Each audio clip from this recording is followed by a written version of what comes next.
Nickelodeon is ready for the next millennium with the next level of game show, Nick Arcade.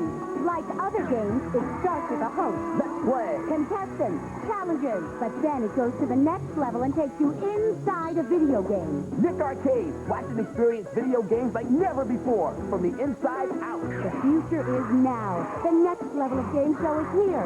Nick Arcade, today at 5:30, 4:30 Central, only on Nickelodeon. What is up, everybody, and welcome to the debut episode of Izzy's Retro TV Reviews, man. And I cannot be more excited about this.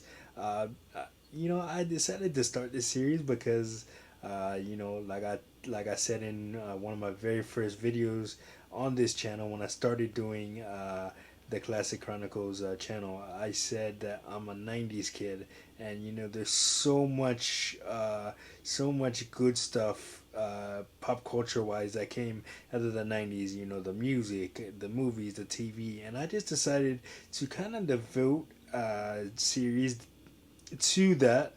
I already have a retro video game review series that drops every Friday on the channel, so I decided to start another one based on the TV shows that most of us grew up watching. And if you didn't grow up watching them, I'm going to educate you, because maybe I do have some younger viewers that were born in like the 2000s or whatever the case may be. But man, so we're just gonna kick it off with one of my favorite shows when I was a kid, man.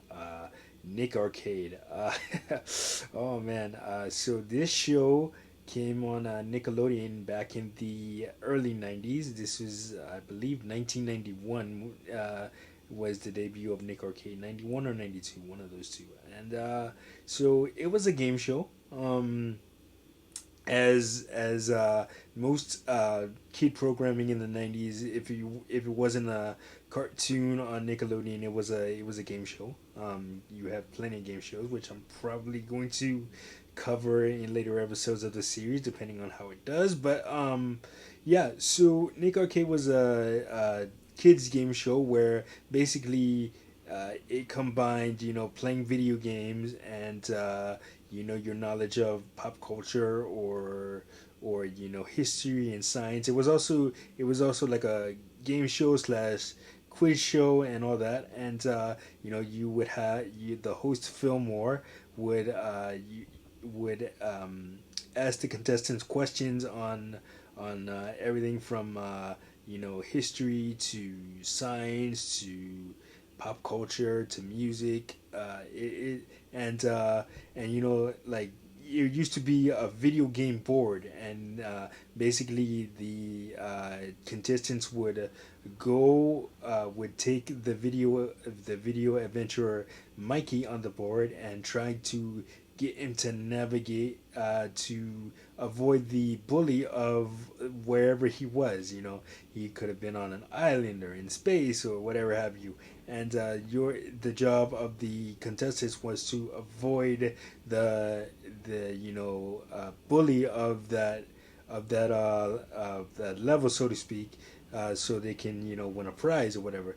And there would be different stops along the way, like video challenge, where you would play a video game of your choosing from the list of video games that they had. There were 5 of them, and they would rotate from episode to episode, and basically you had to beat the high score set for that game within the 30-second time limit. And if you didn't, you would wager points before you start playing, and however many points you wagered was however many points got added or taken away from your score. So if you had if you have 50 points and you wagered 25 points and you failed to complete the challenge, you would lose 25 points. So the game could go either way. It could be tied, somebody could take the lead off of winning or losing a score. It would all be it was all rolled into one. So and then at the end of the episode, the winning team of contestants is either the red team or the yellow team. They would go inside the video zone, which is kind of like a real life video game. You know, there would be levels, and there you would have to do something in all three of those levels. You know, like collect orbs or you know avoid.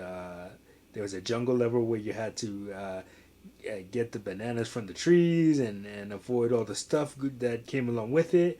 And then if you got past the first two levels, you would go to like the final boss level, which Murloc, Scortia, or I believe or Mongo. And you would battle them, and if you managed to beat the game within the I think it was 60 seconds. If you manage to beat the game within 60 seconds, you like win an awesome prize. You know, you go to Universal Studios or something like that, or a resort or something, or another resort, and you get like maybe along the way you would get like maybe sneakers or a computer or something like that. So it was a hell of a show, and I cannot be the only '90s kid that wishes they were on that show or any show from that era that for that matter. Legends of the Hidden Temple was another one too, which I'm pretty sure I'll cover in a future episode. But anyway, yeah. So I just have so many memories of Nick Arcade, man. Used to watch it religiously after school.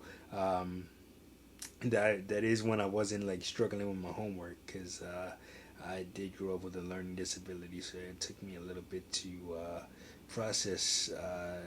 Took me a little bit longer to do homework than my other siblings, but I would always sneak a glance into the living room while I'm sitting at the dining room table doing my homework and watch Nick Arcade. And when I did get to watch an episode in full, it was always a good time, and I get to kind of relive that nostalgia today as an adult because of Paramount Plus. Paramount Plus has all the episodes of Nick Arcade up on streaming, so that is really cool, and I get to just sit back and reminisce about the nostalgia